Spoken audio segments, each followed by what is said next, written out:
Body હોય કોઈ બિનવારસી હોય એને યોગ્ય સ્થાને પહોંચાડવાનું કાર્ય એમ્બ્યુલન્સ દ્વારા એ કરી રહ્યા છે અને એના માટે થઈને પોતે આખી જિંદગી પર અત્યારે ખુલ્લા પગે આવા કાર્યક્રમો આપી અને આપણે બધા જે કોઈ ખુશ થઈ અને જે કંઈને આપીએ એમાંથી આગળ વધવા માંગે છે એટલે મારી ખૂબ ખૂબ શુભેચ્છા છે અને આપણે બધાએ આવા કાર્યક્રમો માણીને આપણે એને પ્રોત્સાહિત કરીએ એવી સૌને વિનંતી.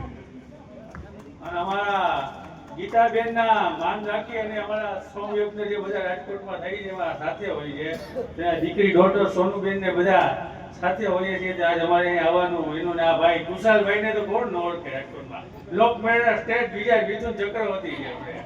આ તો બહુ જૂનું નામ કુશાલભાઈનું. તો અમે બધા વધાર્યા છીએ. અમને ખૂબ આનંદ આવ્યો. અમારે જ્યારે જે જરૂર પડે તે યાદ કરજો. પણ ગીતાબેન એમના ડોટર અહીંયા સોનુબેન બધા છે. એમનું એક ગીત પણ અમારે સાંભળવું છે કરી સંભળાવો મને સમાજના. આભાર આપ લોકોનો સાથ સહકાર